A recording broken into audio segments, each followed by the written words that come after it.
Okay, so my CT is a fourth grade teacher, and in this school, the fourth grade teachers divide up by subject. So there's three classes, and they rotate through each room every day. So she just teaches math, which is great for me for this lesson. And so I actually got to teach this lesson 3 times. So I had my first class, the second class, and the third class. So it went very different from the first time teaching through the third. So for problem solving, I felt like it was it went really well with them for problem solving because in the beginning of the lesson, we went over 3 different ways that they could solve it, that they could use a benchmark, they could see the common denominators or common numerators. They also were able to use fraction tiles that were of access to them. They were allowed to draw a picture. And then their very last method that I told them they could use if they absolutely had no idea, they could use the butterfly method, which is cross multiplying. So every student was really using different strategies. And what I did to make the lesson go smoother from the first time to the second time, my first time teaching it, a lot of the kids, several of them would finish really quickly. And so they'd be sitting there waiting, or their classmates who weren't doing it.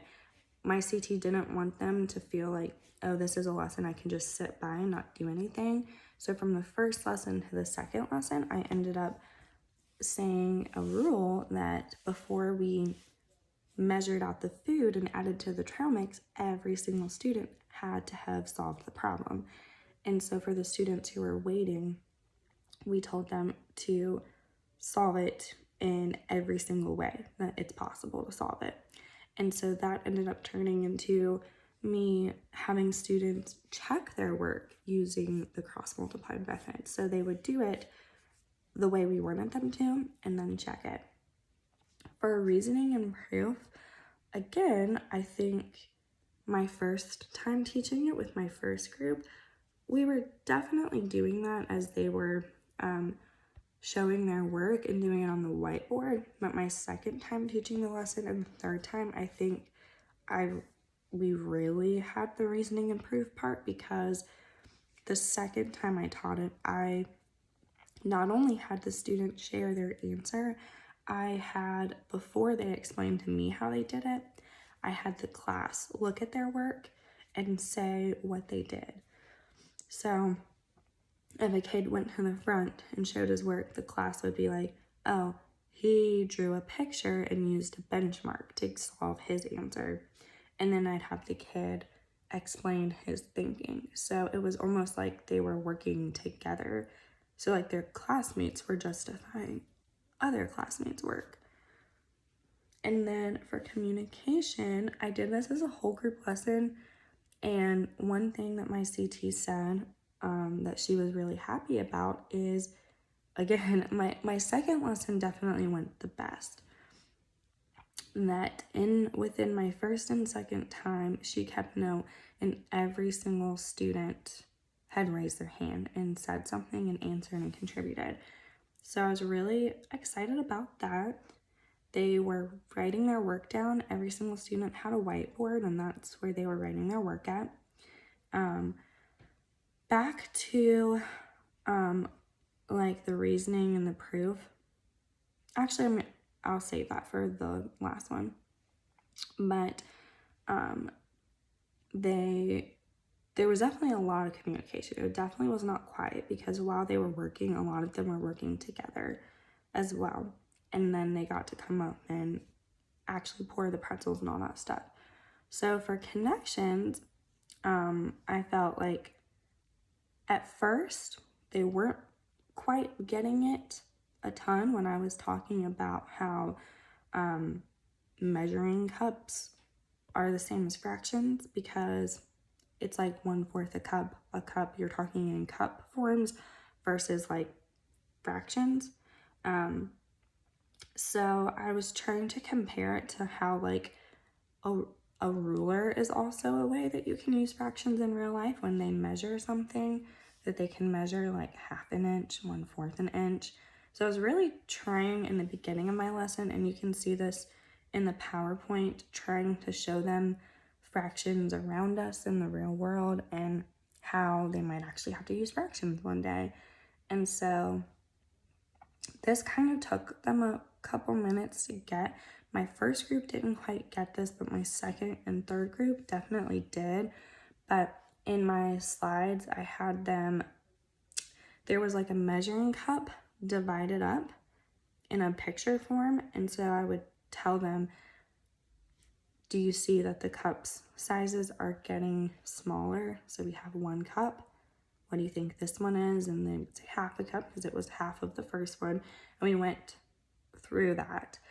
And then I was trying to get them to understand that 1/4 a cup, if you did 4 of those, that would give you 1 cup. Then lastly, for representation, this is the part that I think I definitely could have done better at. But like I said, I feel like I was really lucky because a lot of the stuff that I'm talking about, I ended up doing my second lesson. So I taught it the first round, and then me and my CT had specials, so planning, and she went through and gave me a lot of feedback, and we talked about how I could make it better. So this is one thing that I did the second time around that we didn't the first. For representation, to solve the problem of the kids who were either A, finishing really quickly and sitting there, or B, the students who saw that they could just get away with not doing anything because everyone else was finishing way quicker and raising their hand to answer.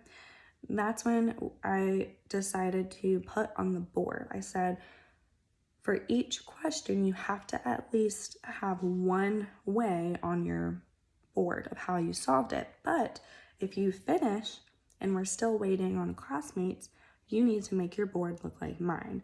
And so I drew a picture on the whiteboard of a whiteboard, and within it, I divided it into 4 sections, and I had benchmark, number line, picture, butterfly method to check it, and depending on the fraction, if it had common denominator, numerator. So I divided it up, and I was like, you need to make your whiteboard look like this if you've finished. So you can't stop once you've gotten an answer. And then I was like, but if you're working on it, you need to at least have one. And then we also broke out the fraction tiles for students to use, which I have on my lesson plan, a picture of that. And so once I did this, I think that really made everything go a lot smoother, because then they really understood what I meant by like the number line, the benchmark, and they like had a little more guidance than me just telling them do it in different ways. Even though we did go over the different ways, I think having it written on the board for them really helped them. And then also, you kind of see that in the PowerPoint.